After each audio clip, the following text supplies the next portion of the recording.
Welcome to the Michael Welch Podcast. Today, I'd like to discuss a very controversial subject, and that's which college football teams you should be keeping an eye on this upcoming season, besides your local team and some of those at the very top. Which ones are going to be the most exciting to flip on as you're going through channels on your Saturdays? Which ones are going to be the most exciting on a number of factors: playoff impact, roster talent, the schedule.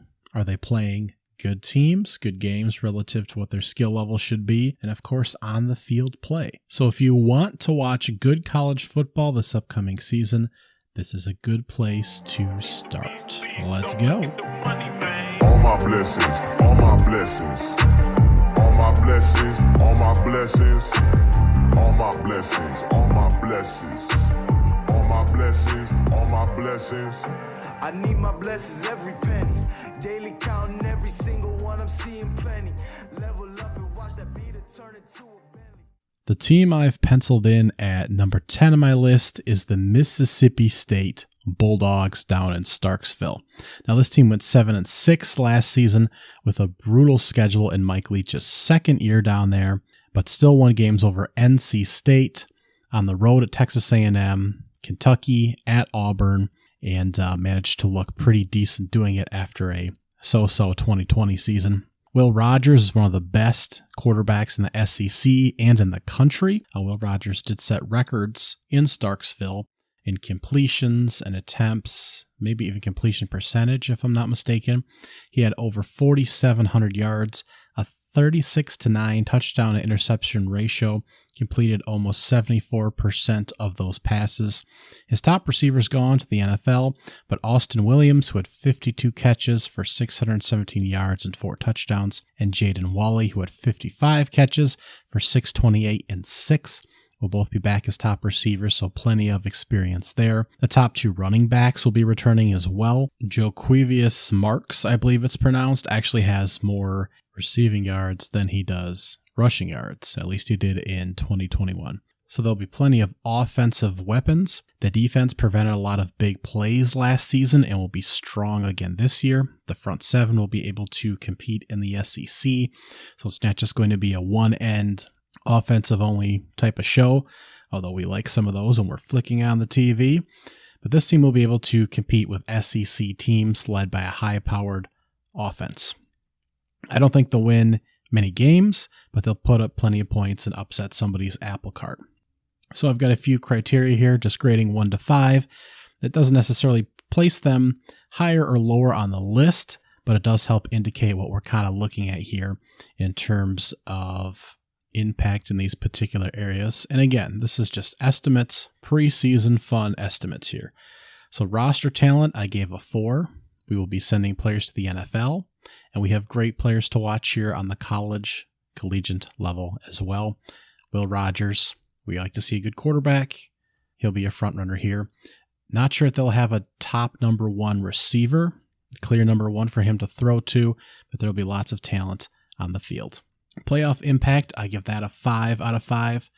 We'll run through the schedule here in just a second, but they play in the SEC East. It's Alabama, it's LSU, it's Arkansas. They'll have Georgia on the schedule too, so we'll get to that in just a second. The on-the-field play, I give that a 4 only because it's a one-dimensional offense. If the passing attack is having problems, if the offensive line is having pass protection issues, Will Rogers is not going to be able to scramble for additional yardage. That is not his game, and the run game is not going to be particularly strong. So this would be an easy 5 if we had any faith in the running game here. Now, the schedule, we have bummer games, our solid matchups, and our big games. And this is relative to where this team's probably going to be. So, big games, I have at LSU, home against Texas A&M, home against Arkansas, at Kentucky, a team they pull out of the SEC West division matchup, at Alabama, home against Auburn, home against Georgia, who they also pull out of the West, and at Ole Miss. They have a solid matchup in the non-conference, home against Memphis, who should be a solid opponent out of the AAC. And the only bummer games that you're probably going to want to pass on is the rest of the non-conference slate. East Tennessee State, Bowling Green, and a road game to Arizona in week 2. The only caveat to that is it is an 11 o'clock game, Saturday, September 10th on FS1. If you're up that late, you will flip it on. It's 2 Power 5 teams. And maybe Arizona, who lost a handful of games by a possession last year and pulled in a top 25 recruiting class in the 2022 cycle, will start to show some signs of improvement. So there's really only a few games here and there, a few weeks where you're not bothering to check in on Mississippi State. And again, the first 3 right off the bat: home against Memphis, at Arizona Arizona on that late game, week 2. Week 3 is at LSU. And then week 4, they're home against Bowling Green. So even the first few weeks, they have some interesting matchups. The tough stretch for them is going to start October 1st and go for the next 4 weeks there. So the month of October. And that's home against Texas A&M, home against Arkansas, at Kentucky, at Alabama. Will they win any of those games? I don't know. Could they upset some apple carts there? Absolutely. Will they be competitive in those games? They absolutely have the talent to be. So keep an eye on Mississippi State as you're going through your normal Saturdays, particularly in October. Great games all the way through there, and really all the way through the entire year. The number 9 team on my list is the Texas Longhorns. Always a top 25 preseason favorite. They were not on my list. Number 5 recruiting class and number 5 in transfer rankings, that new kind of fluid ranking system. Now, Quentin Ewers will probably be the starting quarterback at some point. Of course, he was a early enrollee at Ohio State, a 5-star prospect last season. He had a couple handoffs at the end of a few games, but did not throw a pass. He is transferred in here to Texas, the highest-ranked QB recruit since Vince Young in 2002. He will be competing with Hudson Carr, who had 5 touchdowns and a pick and a 61% completion rating last year in the few games that he was in. But Ewers, I'm sure, will grab the starting job here. If not early in the non-conference, then certainly by Big 12 play. Bijan Robinson at running back, 1,127 yards, 5.8 yards per carry, and 11 touchdowns last year. An elite running back on that team that went 5-7 last season. He'll be back as a top weapon. Xavier Worthy at receiver, 62 catches for 980 yards and 12 touchdowns, over 15 yards per catch last season, a big play guy, regardless of who the quarterback is at any given time. There are 2 weapons there. Robinson, I imagine, will be getting a bulk of the offensive load, especially earlier in the season. The offensive line might be the undoing of what could be a very fun offense. They're going to be very, very young, just like the potentially starting quarterback there. We could have 2 freshmen and 2 sophomores starting, but hopefully they'll get that figured out. Steve Sarkisian has hopefully quelled some of the issues that were making headlines last year for this team. Coaches yelling at players, which was really more telling of the players that recorded the conversations than anything else, and some players getting punished for speaking out in press conferences about the attitude of the team and teammates at times. So hopefully some of those issues have been resolved, and it'll just create a more cohesive team and product for us to watch. They were 6th in the country last season with a 93% conversion rate in the red zone, mostly due to Robinson's effectiveness. So A+ there.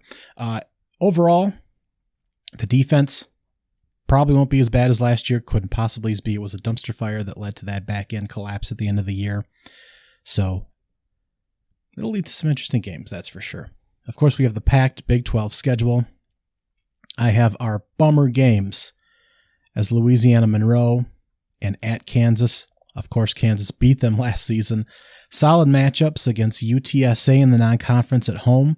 The Roadrunners, of course, set a record with 12 wins, I believe, last season. Their quarterback is back. Some key pieces for that squad. That'll be a game week 3 coming off Alabama. That'll be a solid matchup for this group.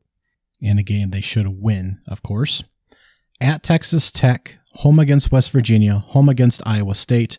Of course, the middle tier of the Big 12 could be pushing upwards potentially. So we'll see. But these are, again, preseason estimates. Don't sleep on Texas Tech. I glanced at them for this list as well. Big games then. Alabama for a neutral site battle. This could be very brutal. Again, the best players on either side of the ball could be on Alabama's roster. And this is going to be brutal for young offensive line and young quarterback. That's potentially why Quinn Ewers may not start initially.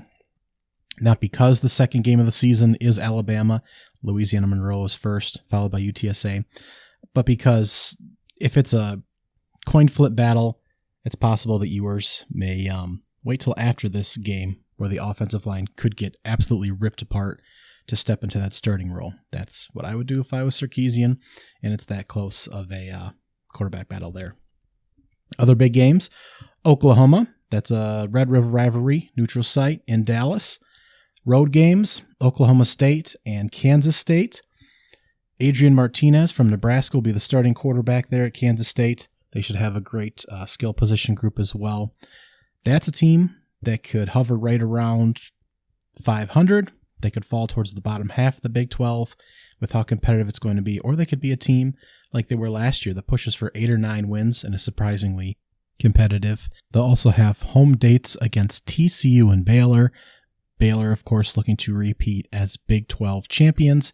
TCU, elevator could be moving up, competing for a title, or could be moving down and end up towards the bottom of that conference with a number of teams in the mix there.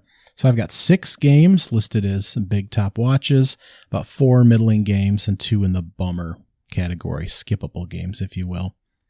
I gave the roster talent a 5. I think last season was the first time in like 30 or 40 years a Texas player has not been drafted in the NFL draft. But Sarkisian is starting to turn things around there. We'll have great on-the-field talent from a college perspective, and I think we'll have NFL potential moving forward. Playoff impact is a 5. The round-robin schedule of the Big 12. I mean, teams will be knocking each other out. That's how it works. And Alabama on the non-conference schedule could potentially affect their playoff run as well. I gave the schedule a 5. The Big 12 is going to be nice and competitive this season. A lot of these teams are on equal playing field. You might argue that about 8 of the 10 Big 12 teams are on equal footing here. And having Alabama and even UTSA out of a non-Power 5 group is a decent schedule to put together. On-field play is a 4. Maybe that's a little too high on my scale out of 5 there. Again, young players, a little bit of competition at the quarterback, but there are playmakers in Robinson and at the receiver position to kind of help those groups out. Really, as long as the offensive line stays upright a vast majority of the time, I think the quarterback position will come along just fine. The defense is going to be a question mark. That'll keep games interesting as well. Obviously, we like better defenses, but for an interesting perspective, this defense was one of the worst in the country and is not going to make a giant leap forward, let's say that. My number 8 team is the Tennessee Volunteers. They were 15th in yards per play last season, 6.49. They were only 7-6, but they're looking to be much better this season in the SEC West. That is the easier division, the Georgia division, if you will. Hendon Hooker might be the second best quarterback in the SEC. I realize I said that about Will Rogers of Mississippi State as well. So there you go. Second, third best quarterback potentially in the SEC, and he wasn't even the starter heading into last season. Of course, Joe Milton, the former Michigan transfer, was for the first game in a couple quarters. Hendon Hooker himself, the former Virginia Tech Hokie, I believe. He threw for almost 3,000 yards, a 31-3 touchdown to interception ratio. The receiving core will have a lot of new pieces. Cedric Tillman, who had 64 catches for over 1,000 yards and 12 touchdowns, will be the main piece there. 7th in scoring, 11th in rushing, 9th overall offense in the country. They're also top 20 in most advanced offensive statistics as well. They finished off drives inside the 40-yard line. They had great quality possession execution. They didn't waste a lot of their opportunities with the football. Offensive success rate on first and second down was very high. They just moved the football against anyone and everyone. And losses last season, Tennessee scored 45 points, 34, 26, 24, 17 against Georgia, who only allowed about 10.3 points per game. So that single-handedly pushed that average up there. They might have allowed less than 10 points per game. If my math is ballpark correct on that. So 17 against Georgia. The 14 on the road against Florida is the only outlier. So they were scoring points against everyone. Top running back also comes back. Jabari Small, 9 touchdowns, 796 yards.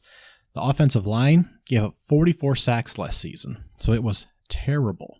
And Hooker still got the offense going. 4 starters returned from that group. Hopefully that's a blessing and not a curse. Hopefully we see some improvement there. Now, the defense was the problem. Can't generate a pass rush. Can't stop opposing defenses in general. Can't turn the ball over. They're senior heavy. 7 starters will be back.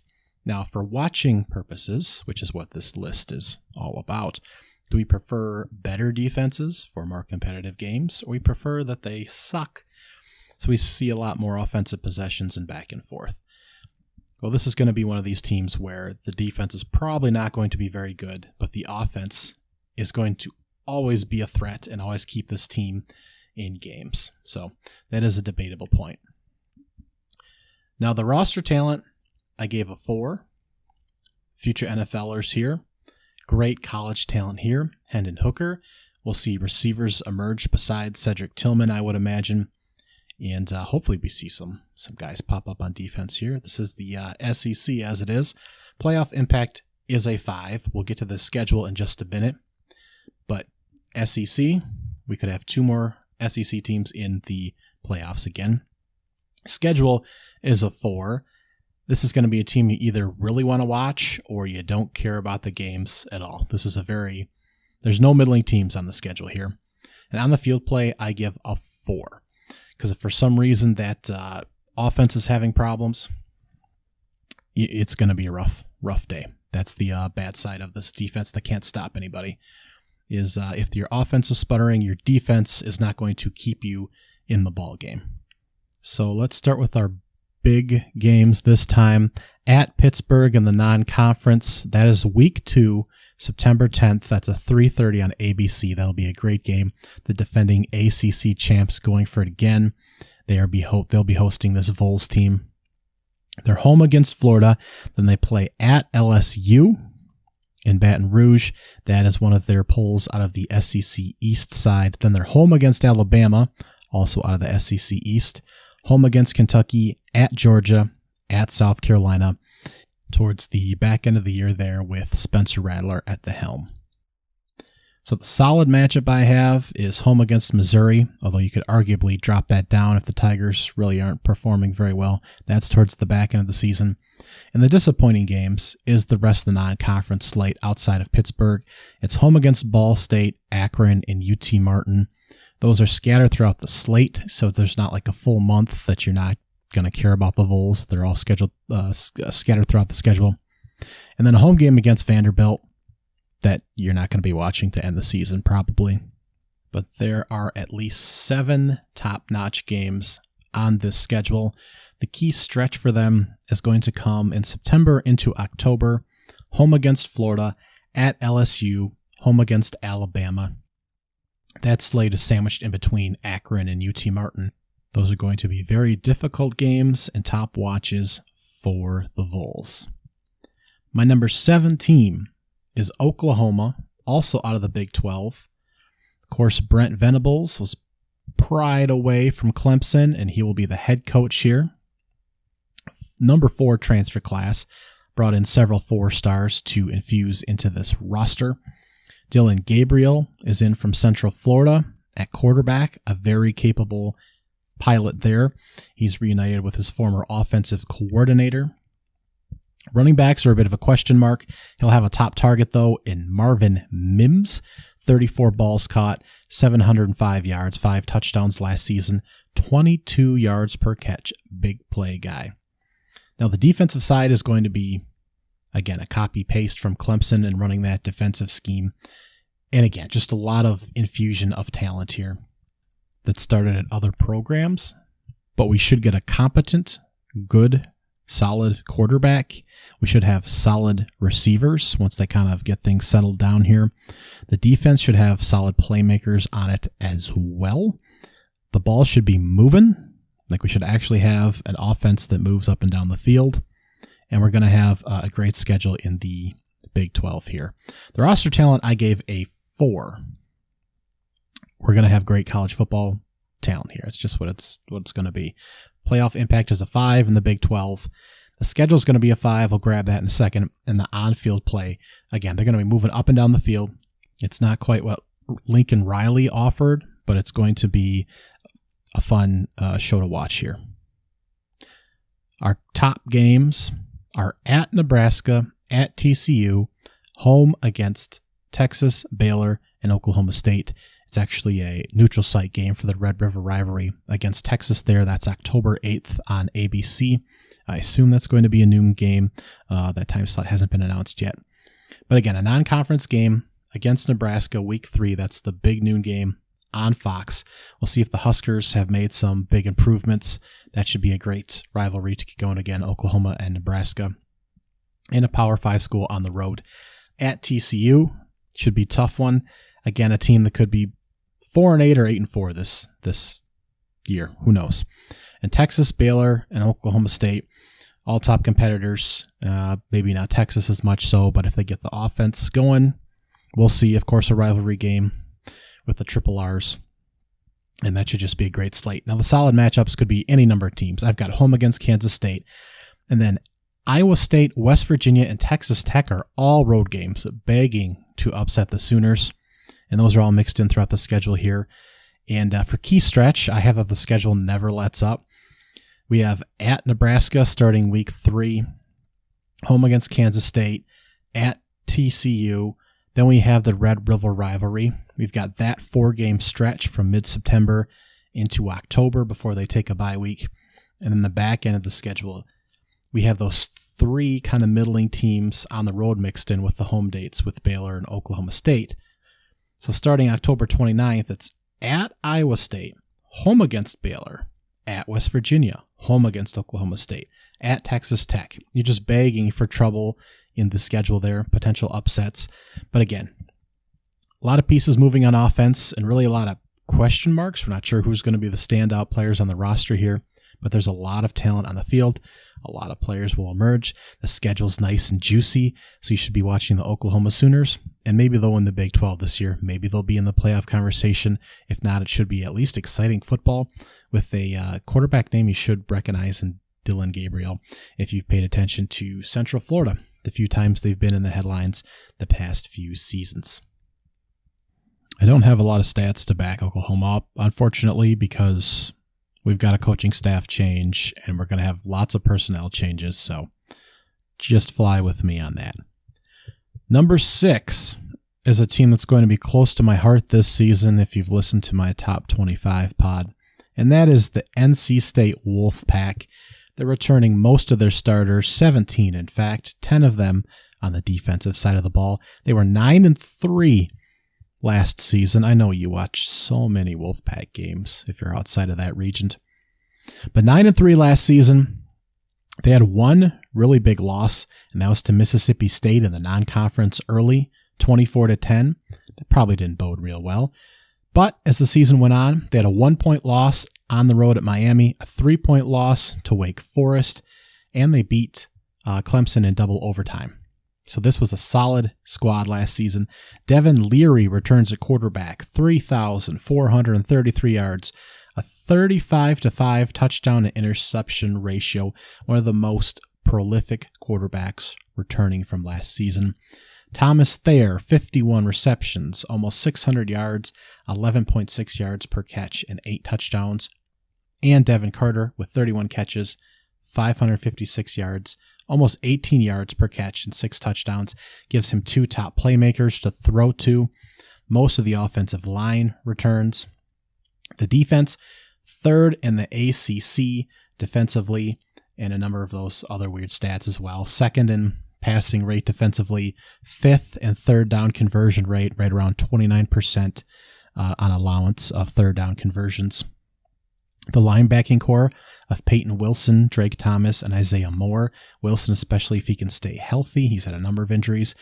All three might make first team all ACC ballot, much like Clemson's entire defensive line might make all first team defense for the ACC conference as well.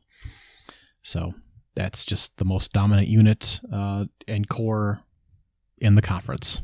So Clemson will own the defensive line. NC State will own the linebacking core, and that's how it'll go.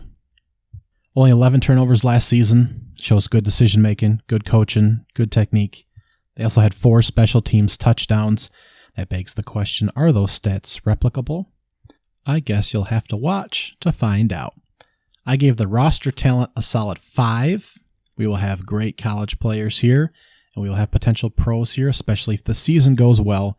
We will start to see them pop up on draft boards. Playoff impact is a 5. They'll be in the thick of the ACC race here. Clemson is on the schedule. We'll get to that in just a second here. The schedule itself, I gave a 3 because if they are a step of a very thick middle of the ACC, then perhaps they will take care of more of these games than we think. There's potential for it to not be quite as challenging. The on-the-field play, I give a 4. We should have talent on both sides of the ball. If the offense is struggling and there's questions at running back, there's questions about the ground game, the defense should keep the offense in the game, and the offense should be able to potentially be a threat at all times and keep the defense in if they're having problems. So I like that balance. I have big games at Clemson, home against Wake Forest, at Louisville, at North Carolina, solid matchups, at East Carolina, home against Texas Tech for the non-conference slate. East Carolina had its first winning season in, 8 years last season, and they should be productive again this year. They should have one of the better offenses, actually. I looked at them for this list as far as watchable non-Power 5 teams. Texas Tech, can't sleep on them in the Big 12. That's a team that could potentially be 4-8 or push towards a double the win total. That could be a sneaky team in the Big 12. Florida State at home. They're going to play a tough schedule. We'll see what Florida State can do. And home against Virginia Tech. Disappointing games. The other half of the non-conference. Home against Charleston Southern and home against UConn. Road game to Syracuse and home against Boston College are less intriguing matchups. Although again, almost any team in the ACC has potential this year and could surprise. The most difficult stretch that I have is actually in the back end, the last 4 games. But the most important game is Saturday, October 1st, the road game at Clemson. It is the opener for conference play, and that could decide whether they really have a shot in the conference or not. So that's the road game at Clemson, October 1st. The last 4 is probably the most difficult stretch. They finished their last 2 games on the road, but the last 5 really are home against Virginia Tech, home against Wake Forest, home against Boston College. All those will be winnable. Last 2 are at Louisville, at North Carolina. Louisville could have a really potent offense potentially, and North Carolina could still go 8-4 even if they're trying to kind of figure things out there in Chapel Hill. So that's what we have there for North Carolina. They might even be more watchable than number 6. Just saying, keep your eye on the Wolf Pack. Number 5 on my list. I hemmed and hawed over this quite a bit as I've got a lot of SEC teams on here. But the Texas A&M Aggies are right here at the number 5 slot. The number 1 recruiting class of all time. Now that probably won't come to fruition this season. They were 8-4 last, with losses to Arkansas and Ole Miss that weren't terrible, but they did lose to Mississippi State and that LSU road game to end the season when Ed Ogeron already knew he was fired, and those were not good looks. So all 4 losses were by 10 points or less. Jimbo Fisher has been rolling in top recruits. It just really needs to translate to the field. They were banged up last year, so we didn't see the ceiling of what they could offer. Quarterbacks, offensive line, problems all over the place. Now, there's question marks on this roster a little bit like Oklahoma. So you're just going to have to trust that they're going to get top recruits and top players into positions to perform and that they're going to be good watches. Quarterback is a question mark already again. Will it be Max Johnson coming in from LSU, who completed 60% of his passes for 2,800 yards and a 27-6 ratio on a kind of clunky LSU offense last year? Is it going to be King coming back from injury after last season when he was out? He only played 2 or 3 games. Is it going to be Connor Wingman, who was a 5-star recruit? They're going to have a top running back coming in who already looks like an NFL player, second rounder possibly. 910 yards and 9 touchdowns at 7 yards per carry last season. That is Devin Arcane. He was even stealing carries from Isaiah Spiller last season, who is now in the NFL. So there is going to be talent there. A. Smith, 47 catches, 509 yards, and 6 touchdowns, will be the leading receiver back again. They have to figure out the rest of that depth chart there, have to figure out quarterback. They will have a top running back. Offensive line should return healthy and a lot of talent back there and experience. The defense will be loaded, but young. Jimbo Fisher has heavily emphasized that side of the football. Last season, they only gave up 15.9 points per game, 3rd in the country, and were 17th in passing defense nationally. They look to be around those numbers again. Now, the roster talent, I gave a 5. The playoff impact, I gave a 5. They're in the SEC East here with Alabama.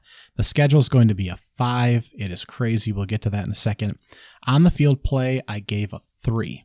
They're going to play very slowly. Again, they have to figure out a few positions here and there and see if everything gels, and is the offense going to be explosive, and is the pace going to put you to sleep.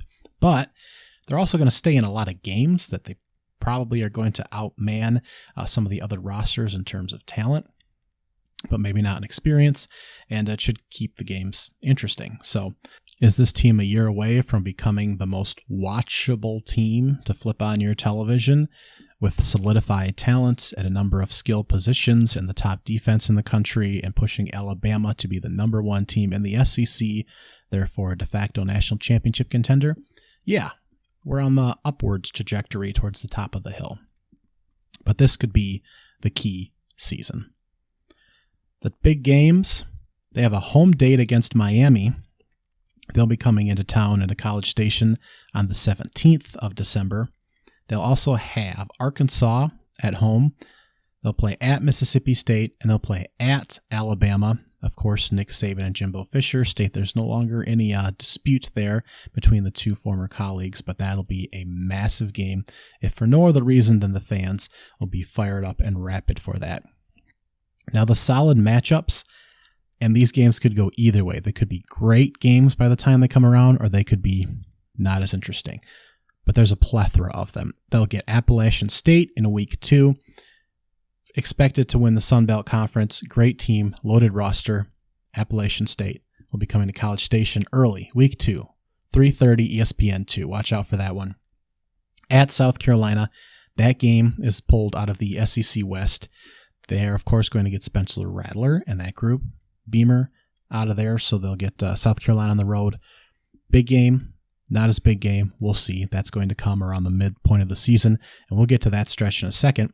They're home against Ole Miss, home against Florida out of the SEC West, at Auburn, and home against LSU. So there are 1, 2, 3, 4, 5, 6. Could have counted those ahead of time. 6 games that could go either way, but that's potentially 9 games on the slate that are really great watches, and that's how I'm looking at it right now. The only disappointments are 2 of the non-conference games, Sam Houston State at the FCS level and UMass.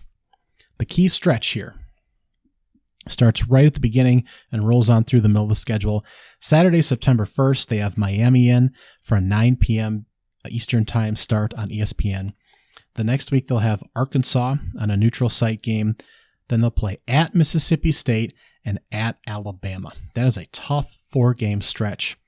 Then they'll actually have a bye week and come out of that into another stretch where they hit the road again and play South Carolina.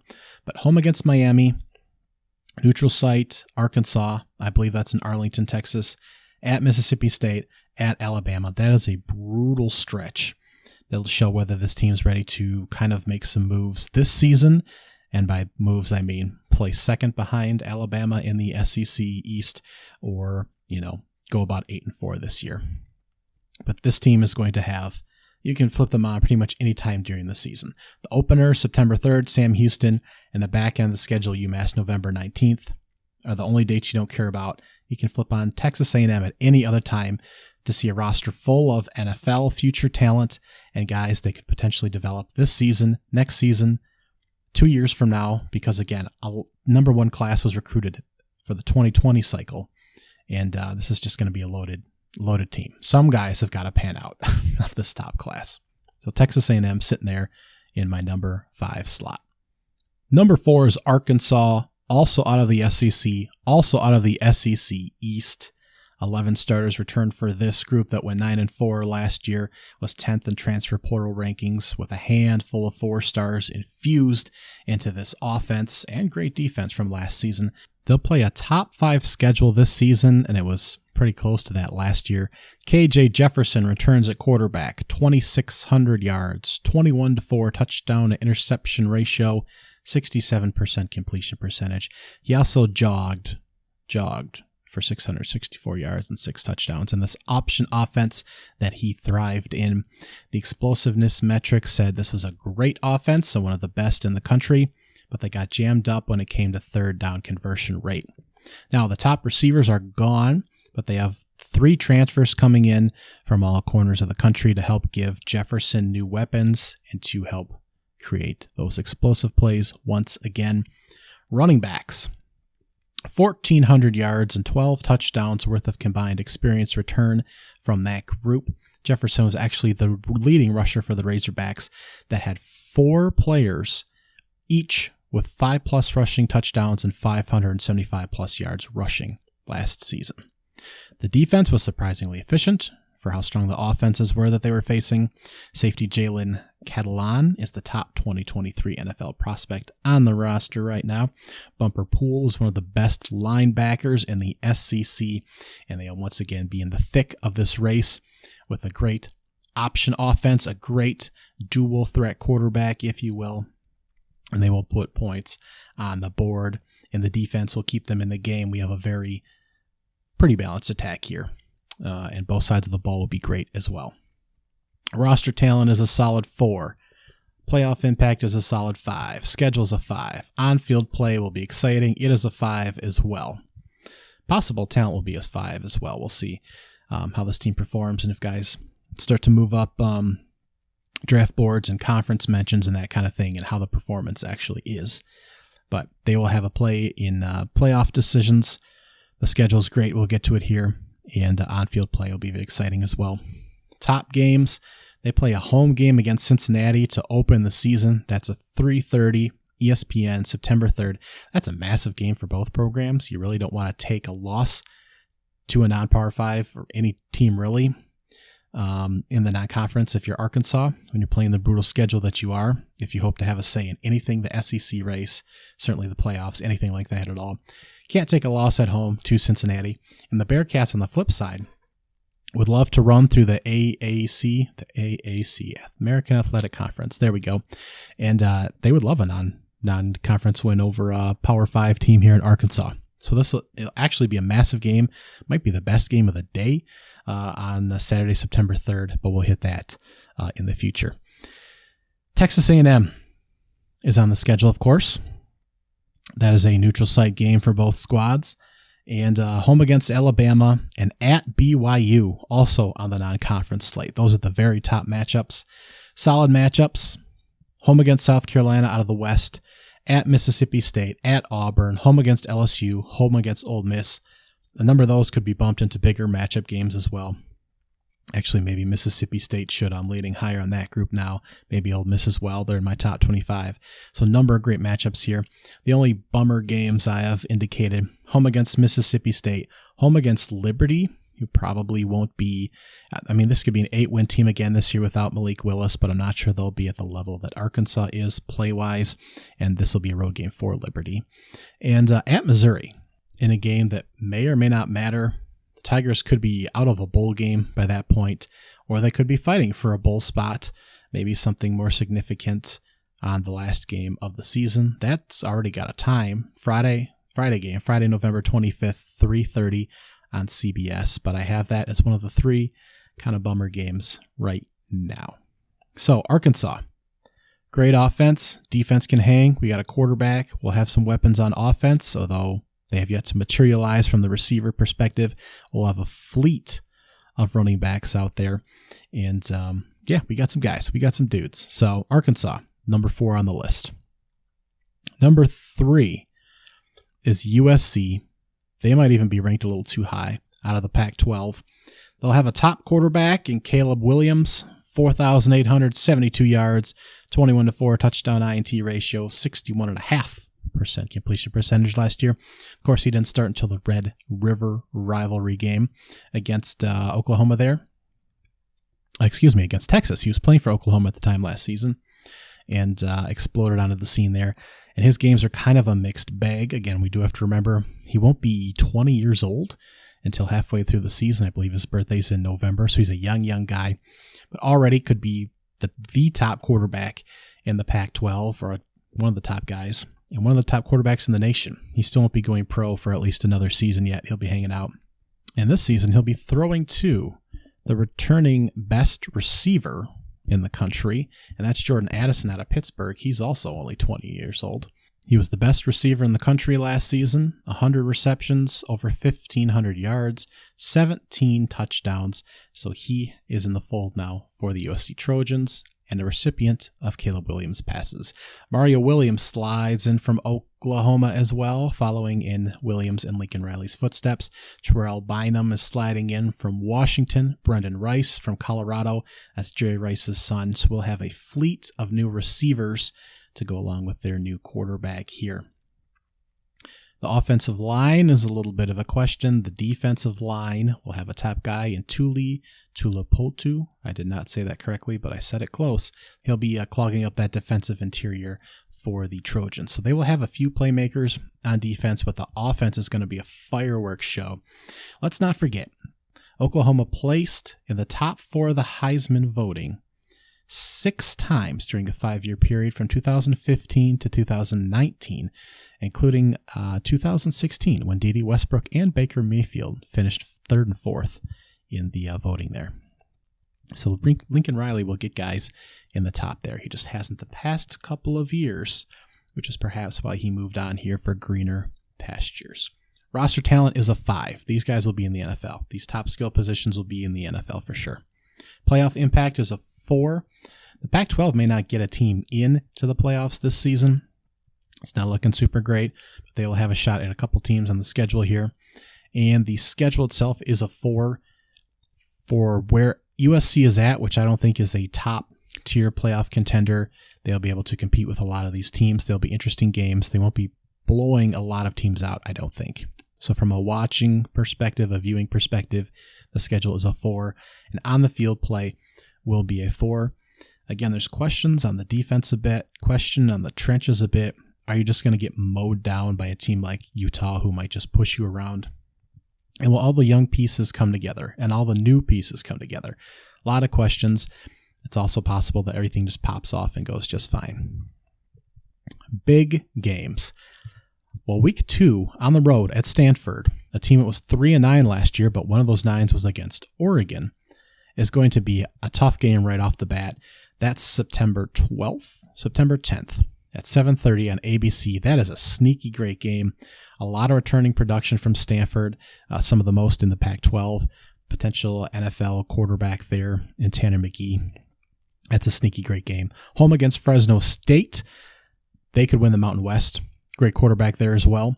At Utah, at UCLA, and to end the season, home hosting the Notre Dame Fighting Irish. That's a great slate. I like that a lot. 5 big games there. Solid matchups. At Oregon State, the Beavers have been slowly climbing up the rankings, climbing up the polls. They finished 7-6 last season after losing a few games in the back half of the schedule, but that is a solid crew there. Home against Arizona State. Of course, they've had some issues lately, some scandals, if you would say.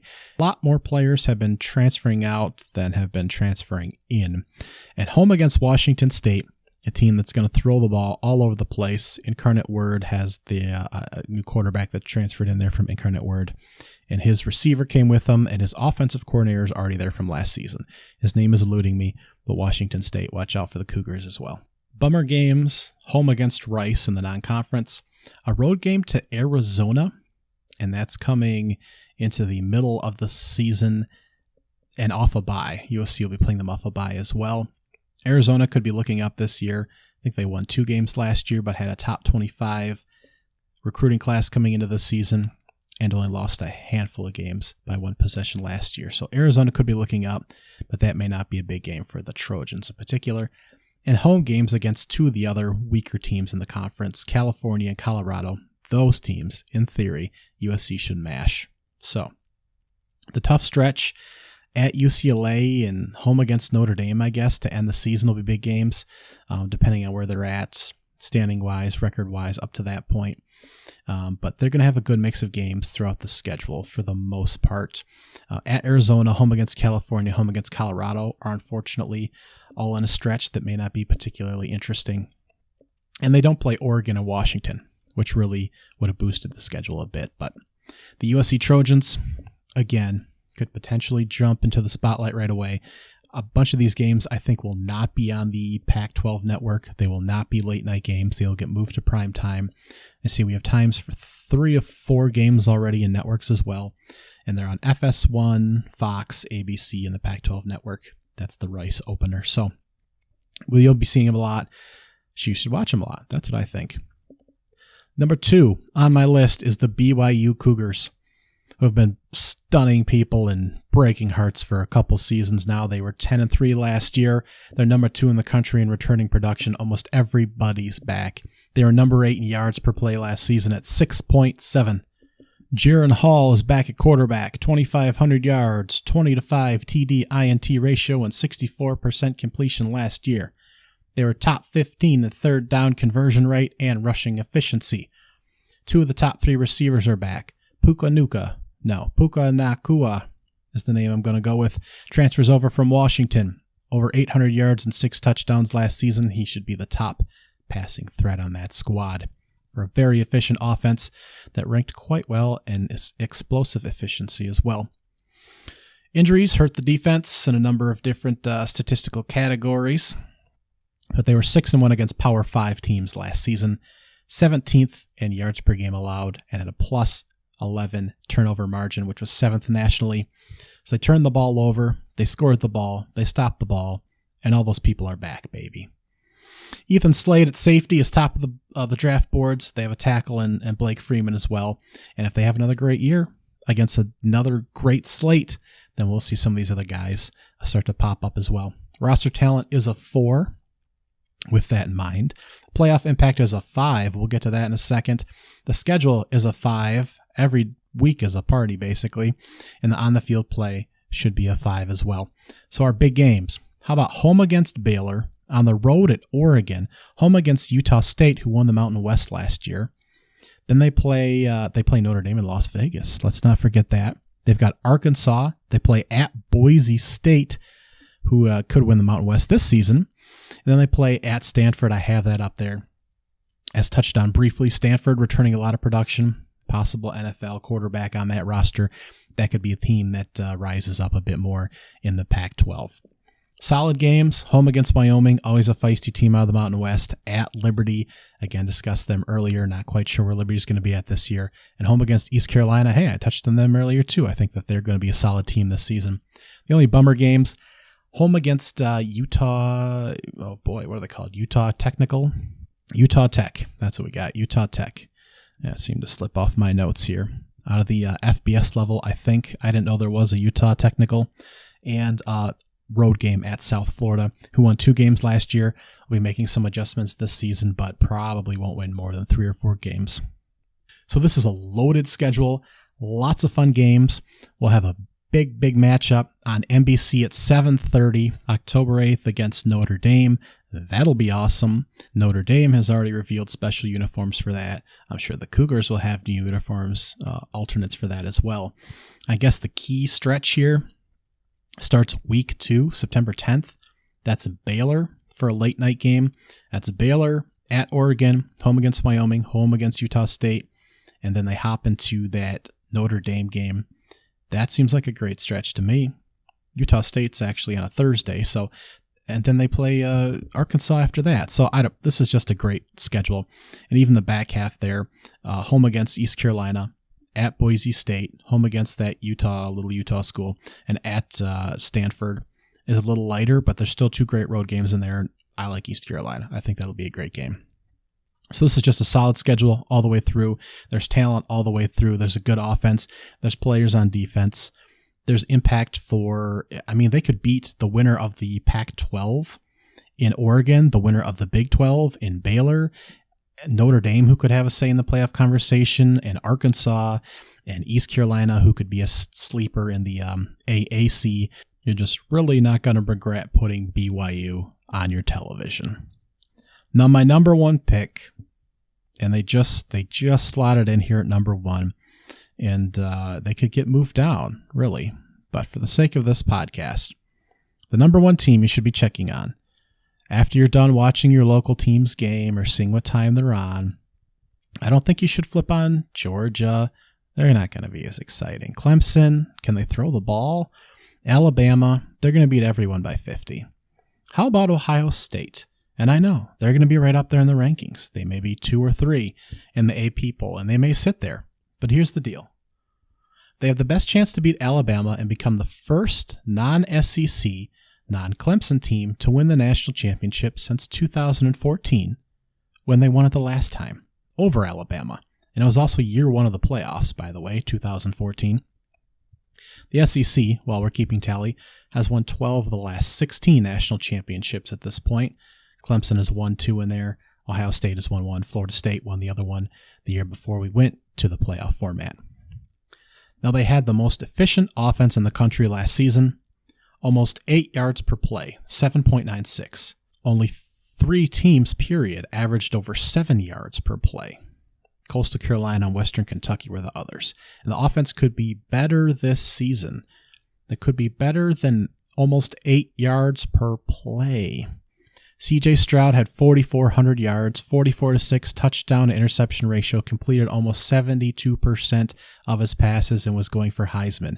Jixon Smith-Nabeed, that's not how you say his last name, exploded last season and finished top 8 in several receiving categories, despite playing with Garrett Wilson and Chris Olave, who are both in the NFL. Over 1,600 yards, almost 17 yards per catch, 9 touchdowns, and he will put up more yards this season as the number 1 target. Marvin Harrison Jr., son of Marvin Harrison, I know it's shocking, will slide into a starting spot.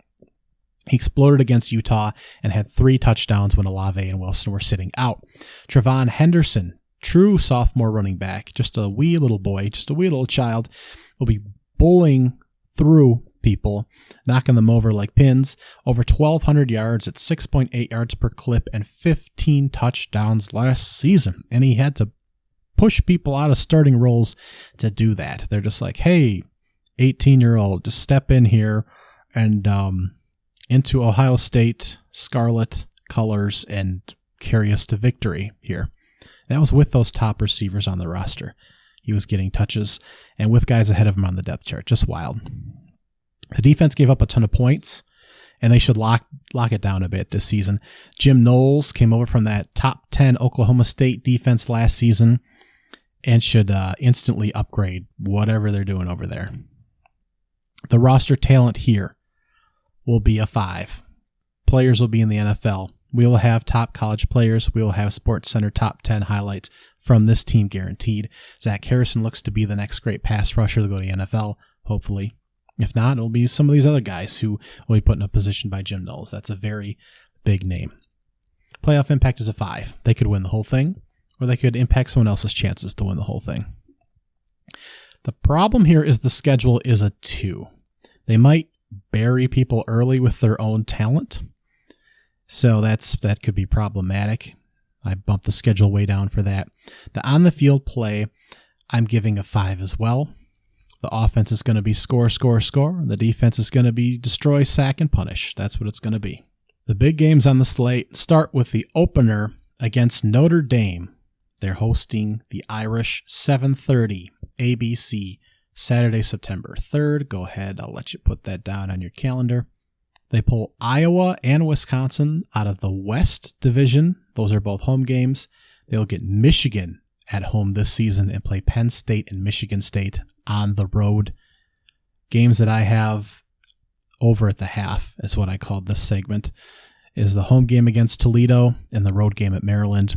Maryland will be able to throw the ball this season. They're not to be taken lightly, but if the defense is elevated, then perhaps they beat down on the Terrapins early. And Toledo could win the MAC conference. So maybe they hang around for a bit. Maybe this offense is putting up historical numbers and Toledo's not in it. Disappointing games. Home against Arkansas State. Home against Rutgers. At Northwestern. Home against Indiana. We got some bad teams in the Big Ten. We just have some bad teams in the Big Ten. So there are going to be some weeks where you're not really paying as much attention. There's a particular spot towards the back end of the schedule here. So they end the season home against Michigan, of course, but the 3 games prior to that, at Northwestern, home against Indiana, at Maryland. If Maryland's really struggling, we'll obviously know by the end of the season. So that 3-game stretch could be less entertaining to view. Also, the Big Ten in general, there's going to be a lot of defensive teams and teams that may not be able to pass in general or run the ball. There's not a lot of Big Ten teams that I'm super excited to watch for 3 hours as it is anyways this season. I mean, you tell me, Iowa, who had one of the worst offenses in the country last season, that's going to be a matchup for sure. But man, Iowa, Wisconsin returns the fewest starters out of anyone in the Big Ten. They have a great running back who's going to be a true sophomore and offensive line talent to help pave the way for him to run the football.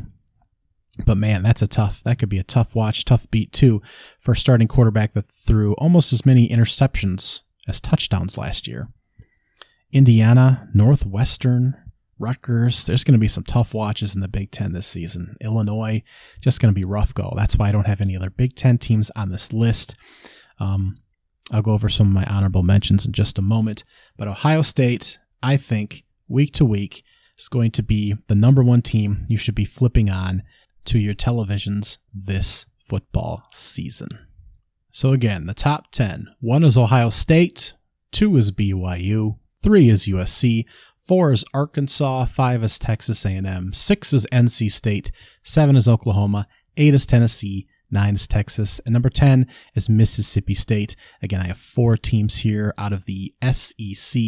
I think that's going to be the top conference as far as viewing enjoyment this season. That shouldn't be a surprise to anyone. And there were a number of options, of course, when going through this schedule. A number of major programs on a national stage have had big coaching changes. Florida, LSU, Miami, Notre Dame, Oklahoma, Oregon, USC. These transfer portal rankings and now have indicated which teams have done a great job in that regard. Arkansas, Nebraska, Ole Miss, South Carolina, Texas, UCLA, all ranked in the top 10 with major roster infusions. Some of the top offenses in the country the past few years have been non-Power 5 teams. Western Kentucky, Kent State, Fresno State, Western Michigan, SMU, Marshall, Coastal Carolina. We have other teams like Auburn, TCU, Iowa State, West Virginia, Florida State with difficult schedules that could be solid to watch based on their talent and how their competitive levels are as well. So lots of options. I had Fresno State, East Carolina, and Houston coming close on the list. They're all going to have explosive offenses, I think, but the schedules are a little too weak to say, hey, you can flip to them almost any given week to check them out. But those are 3 teams that I like a lot. Maryland with their offense was considered for the list. Florida State, that's going to have NFL players, including quarterback Jordan Travis, if he can stay healthy. But they have a tough ACC slate with NC State, Clemson, Miami. They also have Florida and LSU out of the SEC. The Seminoles just might end up 4-8 and losing every game that's competitive like that by a couple touchdowns. I'm just not sure they're at that level yet, and that's not a game you want to watch. Ole Miss with that very competent offense over there with a number of moving pieces that are newly brought in. So we'll see what happens there. Florida was in consideration with Anthony Richardson. I think he'll be a great quarterback. LSU with that new Brian Kelly feel, I guess, and a number of offensive players. Wake Forest, unfortunately, poor Sam Hartman, pulled due to some Medical condition, unfortunately, out indefinitely. I hope that guy does all right. Louisville should be an interesting team offensively, but then they lost their top 2 receivers to the transfer portal. So we'll see what happens there. Virginia might have a top flight passing attack, but the schedule's a little iffy and don't know about the rest of the roster at all. Pittsburgh will be interesting. Kansas State, Texas Tech. So lots of teams. Always enjoy college football. But again, this is my suggestions for top 10 teams to tune into throughout the season, at least as it starts going along here. My top 10 watches for the 2022 college football season. Thank you. Thank you. All my blessings, all my blessings, all my blessings, all my blessings, all my blessings, all my blessings, all my blessings, all my blessings. I need my blessings every penny, daily counting every single one. I'm seeing plenty. Level up and watch that beat turn into